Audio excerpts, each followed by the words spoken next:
mystery writers. This is Mystery Fix, where we talk about writing great mysteries. And today I want to talk about getting the most impact from your setting. So, give your reader a sense of place. Setting is more than a backdrop for a story. On the stage, a backdrop is a big painted cloth hung at the back of the stage to create the appearance of a larger scene on a stage. In a novel, you have the room to bring your setting to life by placing your characters in the scene and interacting with the world around them. Setting gives your readers a sense of place, and the more you integrate the setting, the deeper the connection you build with your reader. Your story makes them feel as if they are there. And as you integrate physical details of the setting into the story, your reader empathizes with your characters, especially your sleuth. And rather than a paragraph telling the setting, scatter setting details throughout the scene and use the five senses: taste, smell, touch, hearing, sight, to get your reader feeling the setting. So here are 4 ways to get those details into a scene without a long descriptive passage. The very first for mysteries, I think, is mood. And how many television mysteries have you seen with a full moon at night shining through the branches? Bang, you know it's a mystery. And this image is overused, so I don't recommend the full moon through the branches in your story, but you get the idea because you can set the mood of tension or threat with dark spaces like the woods or a dank basement or even the proverbial graveyard. And a quick sentence can set the mood without slowing down your reader with a long descriptive passage. So take a look at how you use your setting and make sure that you're not one long big paragraph, but putting those details in as your character moves through the story and they can interact with the setting the way they do with other characters. That's why a setting is really like another character in your story. Setting has a physical impact on your character, so when your sleuth reacts to a setting, you build empathy for your reader. So get your sleuth to react to physical details through sensory imagery, and when you use these details, setting becomes like another character in your story, influencing the character's action.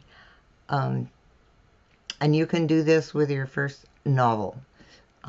Jane Harper used these details effectively in her debut mystery, The Dry, set in outback in Australia. And James Lee Burke's characters interact with the Louisiana Bayou and New Orleans city streets in his Dave Robicheaux series, beginning with his first mystery, The Neon Rain. And I think that's one of the reasons that both of these stories had such impact as a first novel, is the writers used the setting to create that sense of place and had their characters moving and acting and reacting within those settings. Also, you can use a setting for emotions, so it can set off emotions in your characters, and frustration in the cold, or lethargy in the heat, or discomfort in a sterile room with no personal touches. Use setting to bring out emotional responses. And these can cloud your sleuth's reasoning, missing important clues that appear later as signals to the villain. And one of the great things setting can do for mystery writers is create obstacles for your sleuth. Remember that long middle, and you've got to work through it, and you've got to just come up with as many obstacles and ways to torture your sleuth as possible.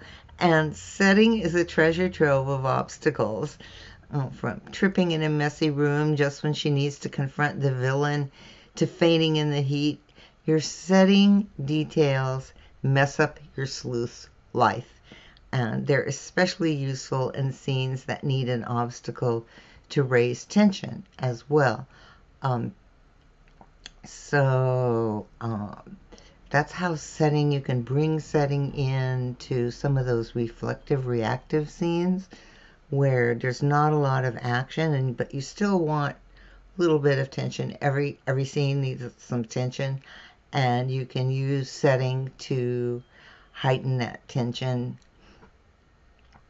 Okay, details are the important part of working with your setting and getting the physical, the sensory responses to the details and the emotional responses to the details, because specifics make your story come alive. It doesn't matter where you place your story. I'm going to say that again. It doesn't matter where you place your story. Your hometown, a faraway exotic location, a historical country manor, a big city, they all have ingredients you need to let setting add impact. Think of Michael Connelly's Harry Bosch in Los Angeles. Place names, street names, sounds, tastes, frustrations, all add to making the city of Los Angeles part of each story. Especially when you're a beginning writer, you want your readers to remember that story with, wow, let's use Michael Connelly, it was just like I really felt like I was in LA, all right? Or James Lee Burke, I just felt like I was in Louisiana. And that's how setting can add impact to your story. Your challenge as a writer is to illustrate the details that impact your character and show emotional depth when your protagonist loves the sunset over the mountains, plains, coastline, wherever you are, and give us a sense of how your sleuth responds to where he is, and place a chase scene on a crowded highway with a soccer mom and an SUV full of kids impeding your sleuth's high-speed chase. It's just little details. That's all you need to give that story more impact. You can hide a clue in the detritus of a forest floor. The main point is when your sleuth interacts with the environment, you give your readers a sense of place. Okay, that's it for today. As always, thanks for watching, and I will see you next time.